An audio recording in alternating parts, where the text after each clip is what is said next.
नमस्कार, मी मनीषा बोलते. षडाष्टक हा शब्द ऐकला असेल. बरेच प्रमाणात आपण ऐकतो ह्या कुठे कुठे कशा तरी संदर्भात, मॅरेजच्या संदर्भात तर बऱ्याच वेळा येतो हा. आता षडाष्टक असा असा विषय आहे. कालपुरुषाची कुंडली समोर आणा. मी हे एक लाईव्ह उदाहरण सांगते जे माझ्या समोर आहे आणि अगदी माझ्या जवळच्या नातेवाईकांमध्येच आहे. असं आहे की मी कुठल्याही गोष्टीला पुरावा असल्याशिवाय बोलत नाही आहे, कारण माझं आउट ऑफ बॉक्स थिंकिंग आहे आणि थिअरीच्या बाहेरचं ज्योतिषशास्त्र सांगण्याचा माझा प्रयत्न आहे. थिअरीच्या बाहेर या आणि जरा डोळसपणे बघा ज्योतिषशास्त्र काय आहे, हा माझा उद्दिष्ट आहे व्हिडिओ बनवण्याचा. आता एका विषयावर बोलते, षडाष्टक. आता षड आणि अष्टक याचा अर्थ काय? कालपुरुषाची कुंडली समोर आणा. त्याच्यामध्ये तुम्हाला द्वितीय स्थानामध्ये जी रास येते ती वृषभ आहे आणि त्यात शुक्राची दुसरी रास ही सप्तमामध्ये आहे कालपुरुषाच्या कुंडलीमध्ये, जिला तुळा रास म्हणतात. लिब्रा म्हणजे टॉरस आणि लिब्रा यांच्या संदर्भात आपण बोलूया. आता त्या जर कालपुरुषाच्या कुंडलीत बघितलात तर 6 आणि 8 असा संबंध येतो आहे त्यांचा.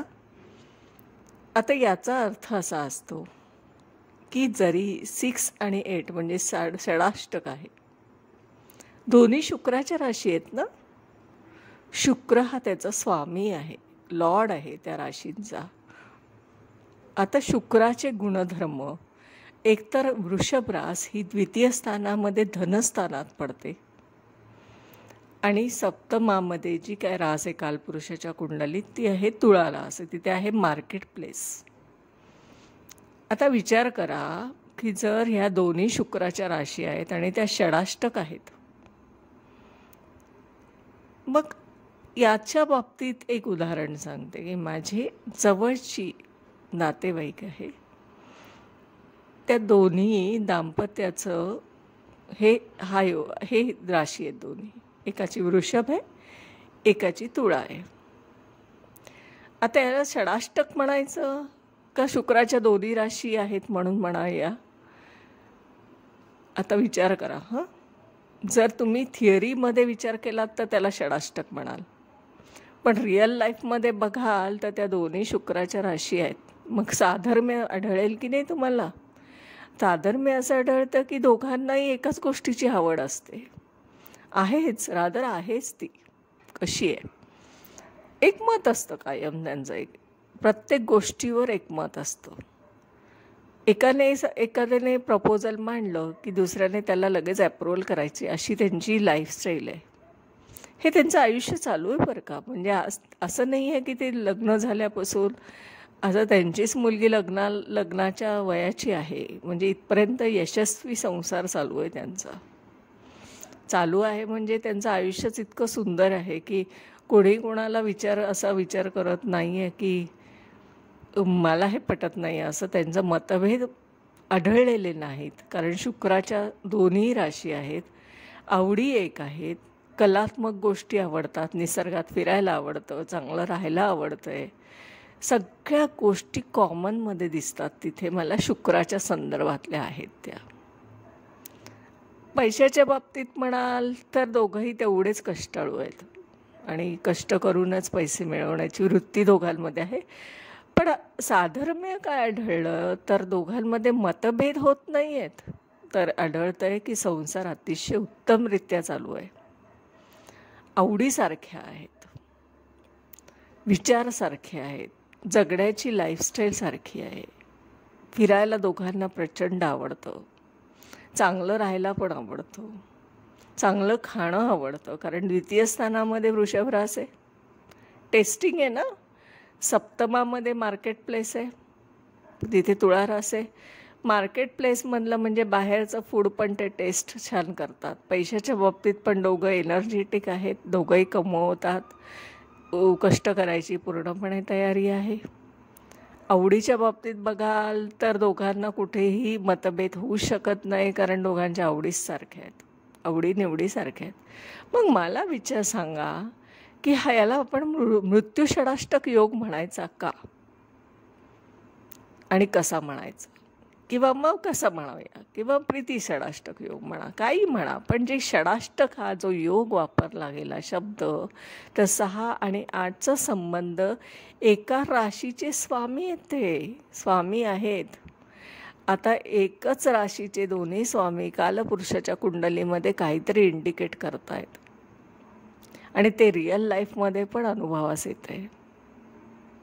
तर मला 6 आणि 8चा जो संबंध लावला जातोय ना, तो काही संदर्भामध्ये वेगळ्या स्वरूपात लावला जातोय आणि काही संदर्भात वेगळ्या स्वरूपात लावला जातो. एका मतावर कुठेतरी ठाम व्हायला हवं आहे, आणि आयुष्यामध्ये दिसत असलेल्या व्यक्तींविषयी बोला, त्यांचे ऑब्झर्वेशन करा, त्यांच्या राशी बघा, त्यांचं जीवन बघा, तसं खरंच घडतंय का की पुस्तकामध्ये सांगितलेलं आहे, हे जरा अभ्यास करायला पाहिजे. हा प्रॅक्टिकल अप्रोच आहे, रॅशनल थिंकिंग आहे. त्यामुळे षडाष्टक योग हा कसा आहे, आयुष्यात तो कसा फलित होतो आहे, हे याचं उत्तम उदाहरण आहे माझ्या जवळच्या व्यक्तीच्या बाबतीत मी आज बोलली आहे. पुरावा हवा असेल तर मला पर्सनल याच्यावर मोबाईलवर तुम्ही विचारू शकताय किंवा कॉमेंट्स करू शकताय, काही हरकत नाही.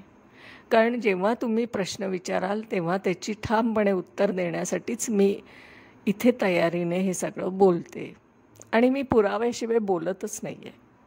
त्यामुळे षडाष्टक योगकडे जरा वेगळ्या नजरेने बघायला पाहिजे, आणि थोडं थिअरीतून बाहेर येऊन जरा ज्योतिषशास्त्र अनुभवास कसं येतं आहे जीवनात, लोकांमध्ये ते कसं आढळतं आहे ते पण जरा बघा ना. मग आपल्याला वेगळं ज्योतिषशास्त्र आपल्याला ते अनुभवास यायला लागलं आहे.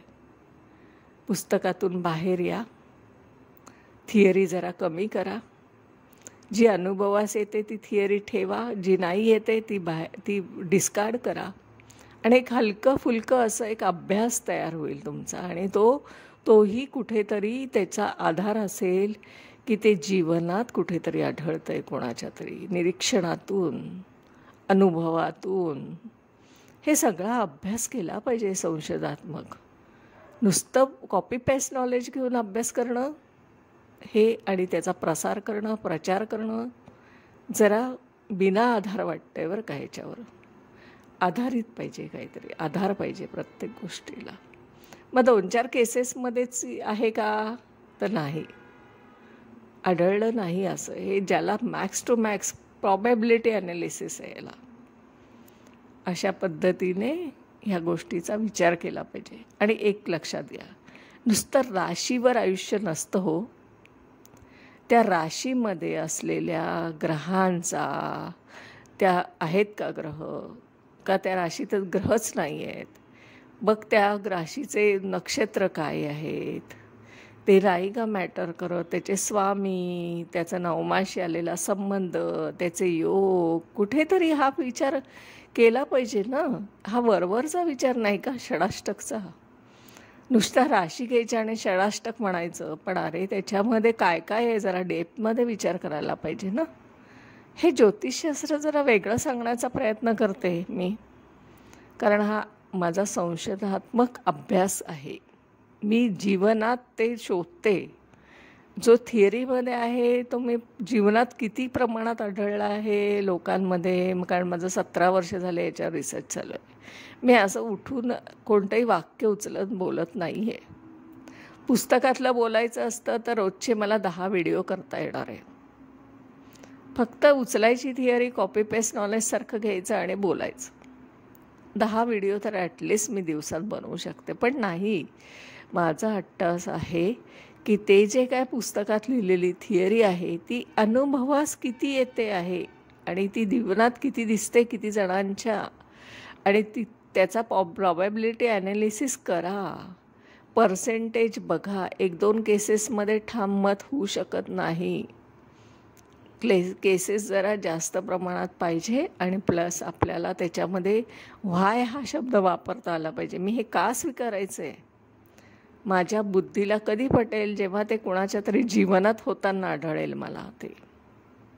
आणि सारखं मृत्यूस्थान असं बोलू नका. ते मृत्यू कशाचा असतो माहिती आहे ना, मी तुम्हाला बोलली आहे की मटेरियलिस्टिक लाईफचा मृत्यू होणं म्हणजे स्पिरिच्युअल पाथवेवर जाणं असतं. फिजिकली मृत्यू होत नसतो, लक्षात घ्या. हा आहे असा माझा नवीन विचार ज्योतिषशास्त्राच्या संदर्भात. जे नवीन ज्योतिषशास्त्र मला सांगावंसं वाटतंय ना, ते मी थिअरीला धरूनच बोलते ना. कालपुरुषाची कुंडली घेऊनच बोलली आहे तुमच्याशी. बेसिक थिअरीला मी फक्त एक वेगळ्या स्वरूपात तुमच्यासमोर सांगण्याचा प्रयत्न करते की अरे वेगळा विचार करायला शिका. हा माझा अट्टहास आहे. थिअरीच्या बाहेर या.